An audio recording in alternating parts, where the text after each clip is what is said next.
এই গল্পটি হল মাঘের শেষ পেরান্তে, যখন চারিদিকে কনকনে শীত বইছিল। রাতের নিস্তব্ধতাও এমন যেন বাতাসও জমে যাচ্ছে। चुरा लिया है ठंड ने चैन को, निकलना मुश्किल है अब घर से। बदल गया है ये मौसम देखो, कांप रहा हूँ मैं डर से। हाय ले गई मेरी सारी हिम्मत, ये सर्दी ले गई। উহু, বাপরে বাপ, কি সাংঘাতিক ঠান্ডা পড়েছে রে বাবা। তখনই সে ঝোপের মধ্য দিয়ে কিছু অদ্ভুত শব্দ শুনতে পেল। কোকো, কে কে ওখানে? হালকু ভয় পেয়ে যায়, তারপর একটু সাহস জোগাড় করে সামনে এগায়। আর যেমনই ঝোপ সরিয়ে দেখে তো একটি ছোট্ট কুয়াশায় ভেজা কুকুর, যার শরীর ঠান্ডায় কেঁপে উঠছিল। না, কি ভেবেছিলাম আর কি বেরোলো। একেই বলে খোদো পাহাড় আর বেরোলো ইঁদুর। আরে, এ তো ঠান্ডায় একদম জমে কাঠ হয়ে যাচ্ছে। কি করি? না না, একে এই অবস্থায় ছেড়ে যাওয়া যাবে না। এক কাজ করি, একেও নিজের সাথে নিয়ে যাই।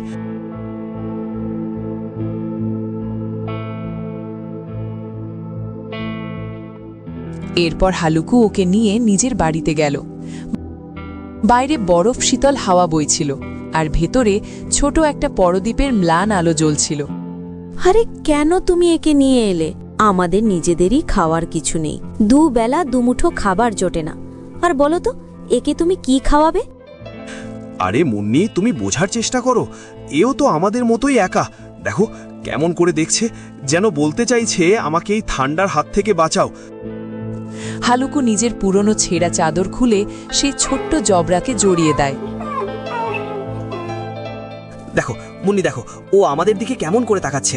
মানে পশুদের মধ্যেও বেইমানি নেই, কৃতজ্ঞতা বলে একটা জিনিস আছে। বাইরে এত ঠান্ডা থাকা সত্ত্বেও ও হার মানেনি।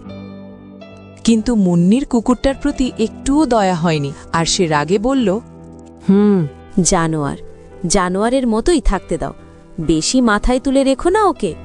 এই কথা বলে মুন্নি ভেতরে চলে যায়। কিন্তু হালুকু তার কথায় কান দিল না, কারণ সে প্রাণীদের খুব ভালোবাসত। তুই তো খুব জবর আর বুদ্ধিমান রে। চল চল, আজ থেকে তোর নাম জবরা রাখলাম। क्यों रे, अच्छा लगा ना? হালুকুর কথা শুনে কুকুরটি লেজ নাড়ল, যেন বলছে, হ্যাঁ মালিক, আমার এই নাম খুব পছন্দ হয়েছে। আর সেখান থেকেই জবরা আর হালুকুর সম্পর্ক শুরু হয়।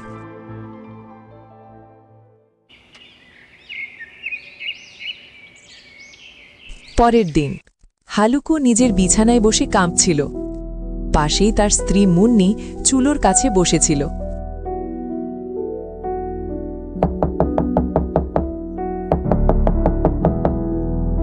আরে মুন্নি, দেখ তো একটু বাইরে কে এসেছে। মুন্নি দরজা খুলে দেয় আর সঙ্গে সঙ্গে দৌড়ে আসে। ওগো, শুনছো? বাইরে ওই জমিদার এসেছে, ও টাকা চাইছে। এবার কি করব? যেখানে বাঘের ভয় সেখানে সন্ধ্যা হয়। যেটার ভয় ছিল সেটাই হলো। কি করি? কোনো লাভ নেই। আরে মুন্নি, ওই যে কিছু টাকা আমরা নতুন কম্বলের জন্য জমিয়ে রেখেছিলাম, ওগুলো ওকে দিয়ে দাও, না হলেও খুব গালিগালাজ করবে। মুন্নির চোখে জল এসে যায়, আর সে বলতে থাকে, এই কি কথা বলছো তুমি? আমাদের কাছে তো মাত্র কটা টাকাই আছে। যদি এই টাকাগুলোও দিয়ে দিই, তবে এই ঠান্ডায় আমাদের কি হবে? আমাদের কাছে না আছে কম্বল, না আছে গায়ে দেওয়ার মতো কিছু। এই মাঘের জাট কি করে কাটবে? আরে মুন্নি, আমি সব জানি। पर मुन्नी, तुम उस जमींदार को नहीं जानती हो। अगर समय पर उसका कर्ज नहीं दिया तो पता नहीं वो क्या करेगा। ওই জমিদারকে যা বলার বলতে দাও, কিন্তু আমরা কি কেবল এই দুঃখ সহ্য করার জন্যই জন্মেছি? যদি কম্বল না আনো, তবে এই জাপানি ঠান্ডায় রাতে খেতে টিকে থাকবে কি করে? হালুকু কোনো জবাব দেয়নি, আর চুপচাপ গিয়ে জমিদারকে টাকা দিয়ে দেয়। কারণ তার ভয় ছিল, যদি টাকা দিতে না পারি তাহলে ওই জমিদার তার জমি কেড়ে না নেয়। একদিন ভোরবেলা হালুকুর তীব্র জ্বর আসে। সে শীতে কাঁপছিল। মুন্নি একটি ছেঁড়া পুরনো চাদর তাকে গায়ে জড়িয়ে দেয়। একদিকে ক্ষুধায় পেট শুকিয়ে যাচ্ছিল আর অন্যদিকে হালুকুর এই অবস্থা দেখে মুন্নি ফুপিয়ে ফুপিয়ে কাঁদতে লাগল। হায় ভগবান, না ঘরে একদানা অন্ন আছে, না ওষুধের জন্য একটা ফুটো করি। এখন আমি এদের কি করে বাঁচাবো? জবরা মুন্নির কান্না আর হালুকুর অবস্থা দেখে নিজেও দুঃখ পায়। সে সঙ্গে সঙ্গে বাইরে ছুটে যায়। গ্রামের বাইরের রাস্তায় কিছু লোক খাদারের জিনিস নিয়ে যাচ্ছিল। জবরা তাদের উপর ঝাঁপিয়ে পড়ে না, বরং তাদের সামনে এমনভাবে কাঁদে আর পথ আটকায়। হ্যাট হ্যাট, চল চল, যা যা এখান থেকে। লোকটা তাকে তাড়িয়ে দেয়। জবরা সেখান থেকে চলে যায়, কিন্তু হাল ছাড়ে না। সে আরেকজনের কাছে যায়।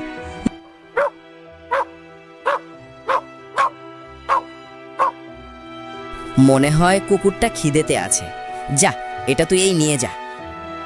লোকটা ভয় পেয়ে যায়। দয়া করে সে নিজের রুটির পুটুলি ফেলে দেয়। জবরা সেটি মুখে ধরে দৌড়ে বাড়ি আসে আর মুন্নির পাশে রেখে দেয়। মুন্নির চোখে জল এসে যায়। সে বুঝে যায় এটা কোনো পশু নয়, এ কাদের ঘরের ছেলে। রাতের দ্বিতীয় প্রহর। ক্ষেতের ধারে হালুকু গুটিসুটি মেরে বসেছিল। তার পাশে তার বিশ্বস্ত কুকুর জবরা বসে লেজ নাড়ছিল। হালুকুর কাছে একটি পুরনো চাদর ছিল, যা চালনির মতো হয়ে গিয়েছিল।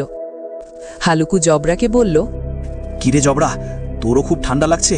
বারণ করেছিলাম তোকে আসিস না, কিন্তু তুই তো আমার সাথ ছাড়ার পাত্রই নস। জবরা আস্তে করে কু কু করল, যেন বলছে, মালিক, দারিদ্র্যে বিশ্বস্ততাই আমাদের একমাত্র ভরসা। হাওয়ার ঝাপটা হাড় পর্যন্ত কেটে যাচ্ছিল।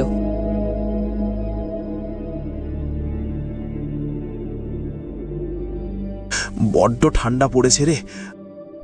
আজ না আমার কাছে ঘর আছে আর না আমার কাছে শান্তি। আমরা দুজনেই এই রাতে মাঠে একা পড়ে আছি।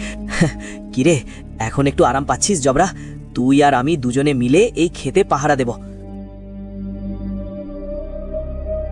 রাত আরো গভীর হচ্ছিল। বাইরে বড় শীতল হাওয়া বইছিল,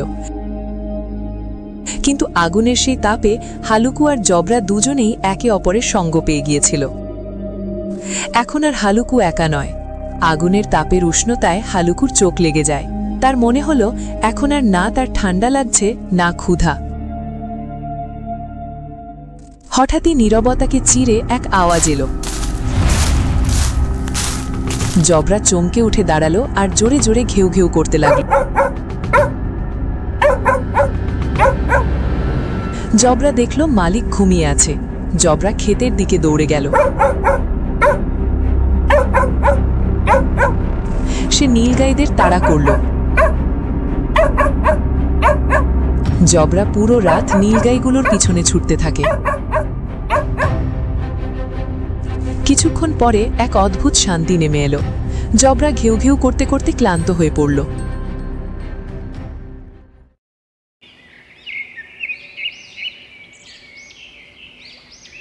পরের দিন সকালে। তো দেরি হয়ে গেল, রোদ উঠে গেছে, কিন্তু ও এখনো এলো না কেন? আমি গিয়ে দেখি।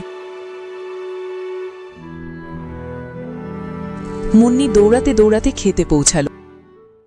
সে দেখল পুরো ক্ষেত ধ্বংস হয়ে গেছে, ফসল নষ্ট হয়ে গেছে। মুন্নি কাঁদতে কাঁদতে হালুকুকে জাগালো। হায় হায়, হে ভগবান, সব সর্বনাশ হয়ে গেল। আরে দেখো দেখো, ও এখনো কেমন করে ঘুমোচ্ছে। আরে ওঠো, দেখো আমাদের ক্ষেতের কি হাল হয়েছে। এখন আমরা খাবো কি আর খাজনার বা ভরবো কি করে? হালুকু ধীরে উঠে বসল।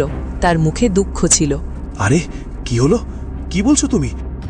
তুমি নিজেই দেখো, তুমি থাকতেও ওরা সব ক্ষেত উজাড় করে দিয়ে গেল। হালুকু ঝট করে উঠে গেল, ক্ষেতের দিকে তাকালো। এ কি হয়ে গেল? আমি তো এবার বরবাদ হয়ে গেলাম। হে ভগবান, তুমি আমার থেকে কোন জন্মের বদলা নিচ্ছ? তার পুরো বছরের পরিশ্রম, তার শস্য, মুন্নির আশা, সব কিছু নীলগাইদের পায়ের নিচে পিষে গেছে। এক অদ্ভুত শান্তি ছিল। তারপর সে হেসে বলল, যাক, ফসল নষ্ট হয়েছে তো হয়েছে। অন্তত এবার থেকে এই ঠান্ডায় কাল রাত্রিতে আমাদের এখানে এসে শুতে তো হবে না। মুন্নি চুপ করে রইল। এক গরিব কৃষকের সমস্ত যন্ত্রণা আর ভাঙা সাহস সেই হাসির মধ্যে লুকিয়েছিল।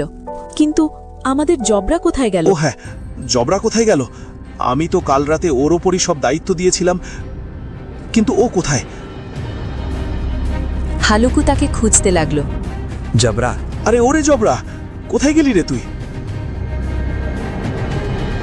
অনেক খোঁজার পর এক জায়গায় তাকে পাওয়া গেল। দেখো, আমি ওকে কখন থেকে খুঁজছি, আর এনি এদিকে দিব্যি নাক ডেকে ঘুমোচ্ছে। হালুকু তার কাছে গেল আর বলতে লাগলো, আরে চল ওঠ, এবার বাড়ি যাবি না? দেখ, নীলগাইগুলো আমাদের সব পরিশ্রম মাটি করে দিল। কিন্তু জবরা কোনো জবাব পাওয়া গেল না। জবরা, ওরে জবরা। হালুকু যেমনই তাকে ছুঁয়ে দেখল, তার শরীর কেঁপে উঠল। জবরার শরীর বরফের মতো ঠান্ডা হয়ে গিয়েছিল। জবরা, আরে ওঠ না। দেখ, তুই জিতে গেলি। এবার থেকে আমাদের আর রাতে এখানে আসতে হবে না। ওঠ না রে জবরা। মুন্নি কাঁদতে কাঁদতে হালুকুকে বলল, থাকতে দাও, ও ঘুমিয়ে পড়েছে। আমাদের মতো মানুষদের তো শুধু পেটের খিদে মারে। কিন্তু এই অবলা জীবটাকে তো তোমার প্রতি ওর বিশ্বস্ততা মেরে ফেলল। মানুষ প্রায়ই সম্পর্কের মধ্যে লাভ লোকসান হিসেব করে, কিন্তু একটি নির্বাক প্রাণীর ভালোবাসা কোনো দর কষাকষির মুখাপেক্ষী নয়। জবরা শেষ নিঃশ্বাস পর্যন্ত বিশ্বস্ততা পালন করেছে। এটা শেখাতে যে দারিদ্র্য শরীর ভেঙে দিতে পারে, কিন্তু একটি বিশ্বস্ত আত্মাকে নয়।